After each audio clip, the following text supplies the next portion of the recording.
Shalom Bapak Ibu Saudara yang terkasih di dalam nama Tuhan Yesus.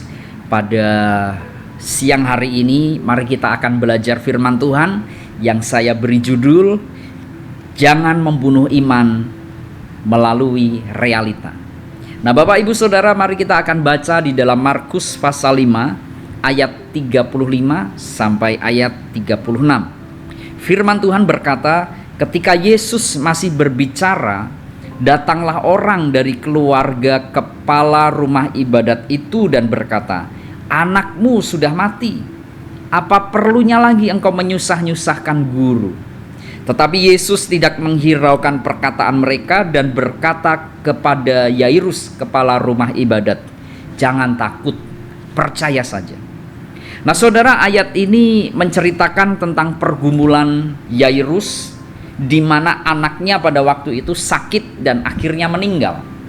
Jadi pada waktu itu ceritanya Yairus mendatangi Tuhan Yesus, dan waktu itu anaknya sedang dying, saudara, sedang sekarat. Yairus meminta pertolongan kepada Tuhan Yesus supaya Tuhan Yesus datang dan menyembuhkan anaknya. Ketika Yairus bertemu dengan Tuhan Yesus dan Tuhan Yesus berhasil ditemui oleh Yairus, Yairus berkata kepada Tuhan, "Tuhan, datanglah ke rumah, letakkan tanganmu atau doakan anakku supaya anakku sembuh." Kemudian Tuhan Yesus mau untuk menyembuhkan anak kepala rumah ibadat, yaitu Yairus.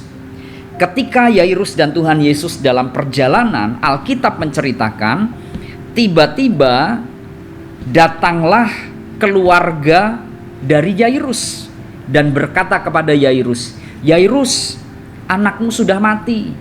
Jangan ngerepotin Tuhan Yesus karena anakmu sudah mati." Percuma, kalau saya bahasakan, percuma anakmu sudah mati.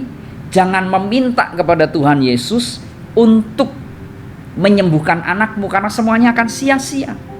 Tetapi ketika keluarga Yairus berkata kepada Yairus pada waktu itu dan ada Tuhan Yesus berkata kepada Yairus, "Jangan takut, percaya saja." Nah saudara, dari kisah ini akhirnya Yairus percaya kepada Tuhan dan tidak menghiraukan apa yang dikatakan keluarganya. Meskipun anaknya mati, Yairus tetap percaya kepada Tuhan, dan Tuhan Yesus datang ke rumahnya dan Tuhan Yesus menyembuhkan anak Yairus. Nah dari firman ini kita belajar bahwa Yairus adalah pribadi yang tidak membunuh imannya melalui realita, saudara. Ketika Yairus mempunyai iman kepada Tuhan dan realitanya bertolak belakang bahwa anaknya sudah mati, tapi iman Yairus, dia percaya Yesus akan menyembuhkannya, maka Yairus tidak membiarkan imannya dibunuh oleh keadaan di mana anaknya sudah mati pada waktu itu. Yairus tetap memelihara imannya, tidak membiarkan realitas yang ada membunuh atau mengecilkan imannya. Nah saudara, dari ayat ini mari kita belajar di dalam kehidupan kita. Ketika kita menunggu pertolongan Tuhan, ketika kita menunggu janji-janji Tuhan, akan ada banyak realitas yang akan berusaha mengecilkan iman kita. Ketika kita menunggu pertolongan Tuhan dalam bidang pekerjaan, realitasnya malah kita nggak dapat pekerjaan. Jangan sampai iman kita menjadi kecil atau kita bunuh iman kita. Ketika kita menunggu berkat Tuhan, tetapi malah keadaannya kita serba kekurangan, jangan biarkan realitas tersebut mengecilkan iman kita. Justru kita harus menjaga iman kita, supaya iman kita tetap kuat, sehingga kita tetap mempercayai Tuhan dan tidak membiarkan iman dilindas oleh realitas yang ada. Saudara, di dalam Alkitab dikisahkan bahwa Gideon pada waktu itu dipanggil Tuhan menjadi seorang panglima perang untuk membebaskan bangsa Israel dari serangan orang Midian.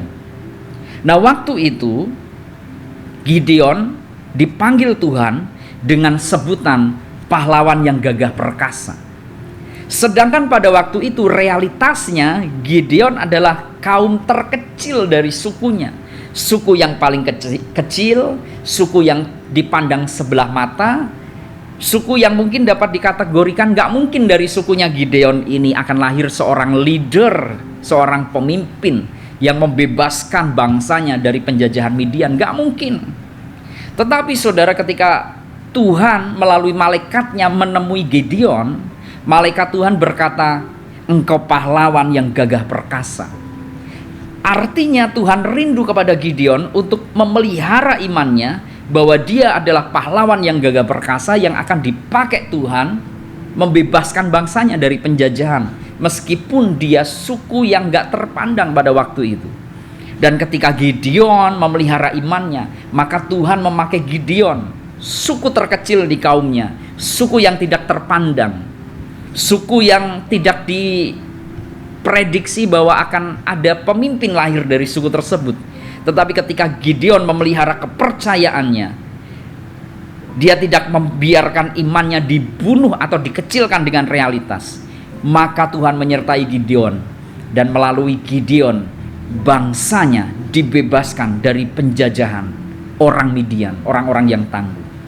Nah Bapak Ibu Saudara, mari pada hari ini jangan kecilkan iman kita, jangan bunuh iman kita melalui keadaan yang ada. Kalau engkau sakit, dokter berkata sakitmu tidak bisa disembuhkan, mari jangan biarkan realitas ini mengecilkan iman kita sehingga kita nggak percaya dengan kesembuhan yang Tuhan beri. Kalau Tuhan berkata kita akan diberkati Tuhan di dalam bidang pekerjaan yang ada, di dalam setiap usaha yang kita kerjakan, dalam setiap pelayanan yang kita kerjakan, Tuhan akan membuat kita berhasil dan beruntung. Sedangkan realitanya berkata sebaliknya, mari jangan biarkan iman kita kecil. Mari kita terus jaga iman kita, tetap percaya kepada Tuhan, tetap percaya bahwa Tuhan sanggup melakukan segala sesuatu. Dan mari jangan membiarkan realitas membunuh iman kita. Kita bentengi iman kita supaya tetap percaya kepada Tuhan. Mari Bapak Ibu Saudara, jangan membunuh imanmu melalui realitas yang ada. Tuhan Yesus sangat dahsyat. Tuhan Yesus memberkati. Mari kita berdoa.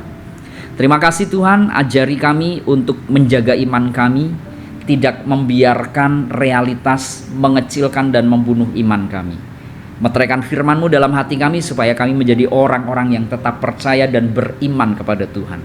Di dalam nama Tuhan Yesus kami telah berdoa dan kami bersyukur kepadamu. Amin.